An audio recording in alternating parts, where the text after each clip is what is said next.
So I think, as I explained earlier, I think happiness means something different to everyone. I think everyone has their own interpretation of what happiness is. So I just wanted to see what you think happiness is. Happiness. Yeah, what does happiness mean to me? I think it's about having a family and a job and a reasonable good life. That's at least a good start of happiness. Kind of bubbly feeling, almost like it bubbles up in me. And I think this is where it gets interesting with different peoples. Safety and just the ability to do whatever you want and not feel like something's holding you back. Lykke. Ja, lykke er vel, når man føler, at man bobler indvendigt, når man har det godt med sig selv.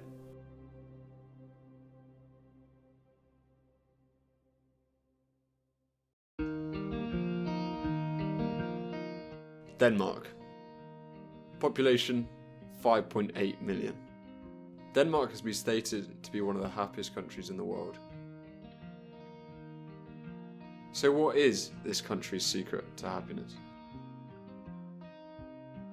Hello, my name is Oliver Storm Williams. I'm a half English, half Danish documentary filmmaker, currently living in Bournemouth. I travelled to Denmark because Denmark's been found to be one of the happiest countries in the world year after year. You may ask how happiness is recorded. There's multiple factors, all based on quality of life. The World Happiness Report calculates a country's happiness of 6 key variables: GDP per capita, life expectancy, social support, freedom of choice, generosity, and perceptions of corruption. Each of these countries are ranked on each variable, and from this data, given an overall rank of happiness.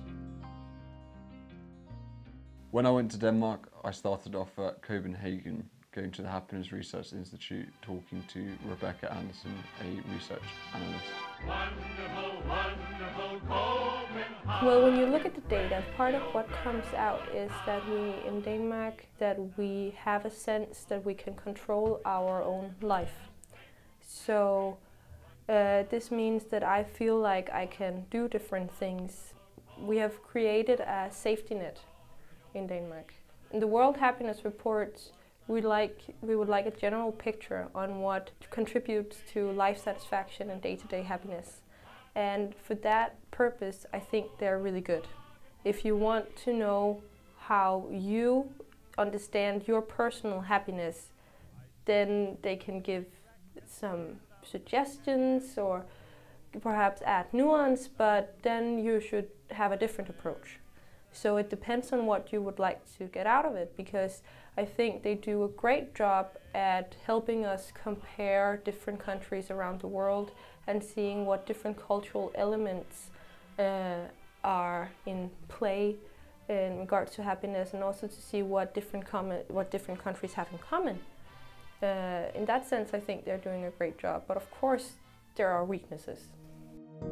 Looking into these variables, I looked into the politics of the country and if it gets in the way of their happiness. In Denmark, lifestyle is quite different to other places in the world. You are met with quite a lot of trust and openness and politeness with everyone, including the government.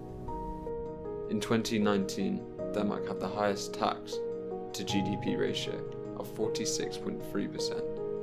How does this affect their happiness?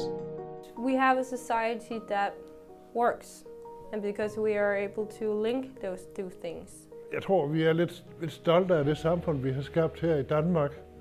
Og så tænker jeg på vores eget samfund. Jeg vil da hellere have nogle lave takster med lave skatter, men altså hvis du vil have nogle ting, der skal være ens for både dem, der tjener mange penge og dem, der ikke gør det, så er det, at man bliver nødt til at dele. Og så synes jeg faktisk, det er okay. Du får mere ud af at dele, end du gør ved at sidde og bruge det hele selv. Vi har et sundhedsvæsen, som er gratis. Vi har en uddannelse, som er gratis, både på folkeskoleniveau. Vi er et land, der er fuld af rige muligheder. Der bliver også taget hånd om vores ældre befolkning. Så alt i alt, vi betaler en stor skat. Vi er jo kendt for et land, hvor med en af de største skattebyrder. Men jeg tror, at de fleste danskere accepterer at betale lidt mere i skat. Ja, det var det, jeg lige prøvede at fortælle dig. Jeg kan godt acceptere at betale lidt mere i skat. I think Denmark has a little bit of that they accept that we have to work for common things in Denmark, that you cannot only work for yourself, you also have to work a little bit for common things. You'd be surprised that most Danes are willing to pay such a heavy tax, but it just goes to show the amount of trust Danes have in their government. Denmark ranked highly in the social support element of the World Happiness Report. So the question asks, how does one of the happiest countries in the world help the people that need it most?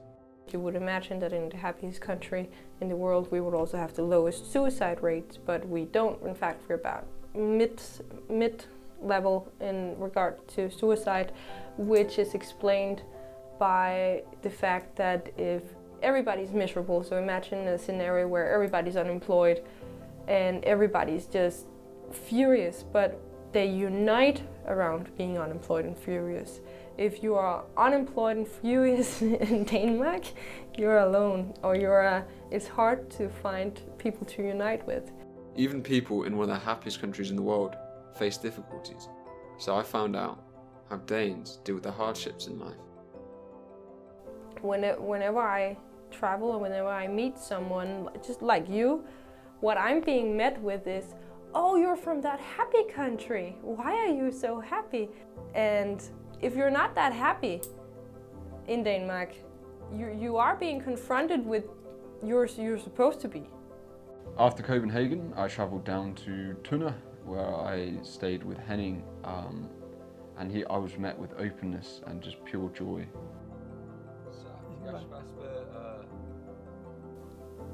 What's one of the happiest moments in your life? Memories. Yeah, the happiest memories. I think tre ting. Da jeg blev gift, og da jeg fik min første søn og min nummer 2 søn, det er de 3 lykkeligste. Da min kone døde, det var en svær tid, og en svær periode det følgende år. Og for når ens, altså til de skyldfølelser man har man nu gjort nok for, at min kone hun ikke skulle dø. Havde jeg nu gjort nok med baggrund i sygdom og deslige. Så jeg måtte jo gøre noget, som jeg aldrig havde forestillet mig, jeg ville gøre. Det var at tage imod et tilbud, jeg fik, og gå til en psykolog. Og der fik jeg så, skal man sige, 3 timer, hvor man ligesom... Men det var nok de sværeste øjeblikke i mit liv. Ja. Og hvad jeg gjorde, det var så at gå i kirke og gå til psykolog, og det hjalp.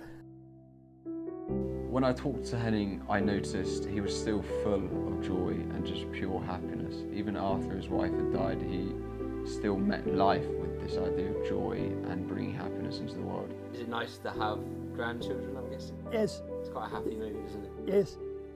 Jeg har 2 drenge, og de er nu... Family is extremely important in Denmark, as Danes celebrate a lot of traditions together.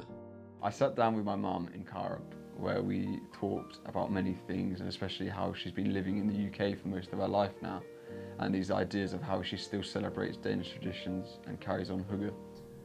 What's one of the happiest moments in your life? Giving birth to my children.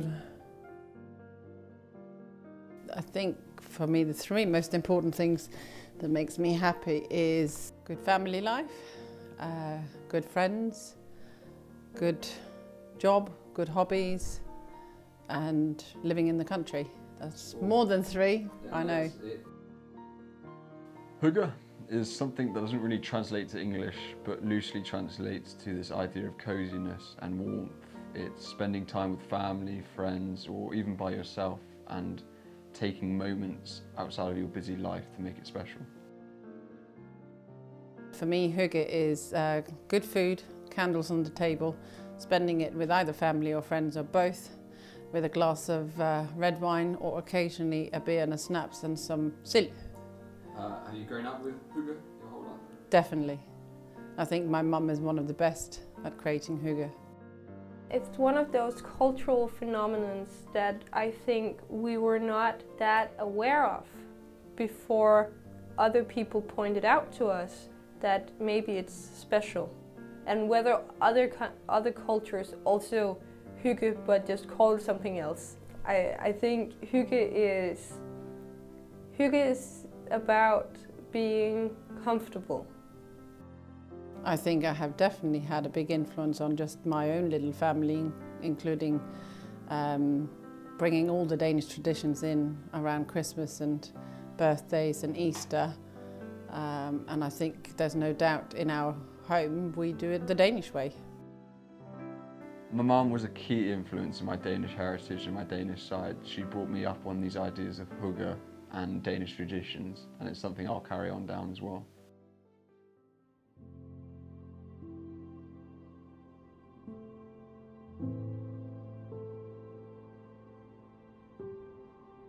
A recent happiness report stated that Denmark were the second happiest country in the world.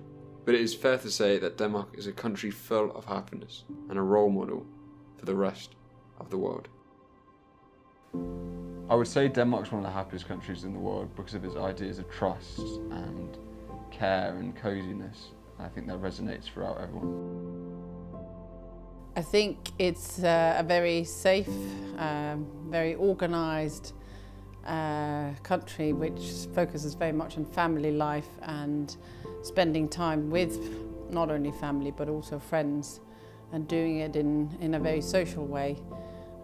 And that brings a lot of happiness with having great times together and feeling like you are loved and wanted. It's always like when you're a little bit sad, you always return in a good period also. So you just sometimes have to accept that you're in a sad period and then let it pass by. The older you get, the more you get used to that there are sad moments, and it's not like every single moment has to be happiness. Der er mange lykkelige øjeblikke. Det er svært at sige et. Det er altså svært at sige lige, hvad der er det lykkeligste øjeblik, men man kan sige nuet lige nu. Det er også lykkeligt. Tænk, at vi lever stadigvæk, selvom vi er blevet ældre. Det er ikke altid det, der er med at lykke og vinde 1 million i tips. Det er der mange, der synes, det er mere lykke, men det er ikke lige for mig de materielle goder, det er afgørende. Det er også det mere emotionelle, der for mig er afgørende.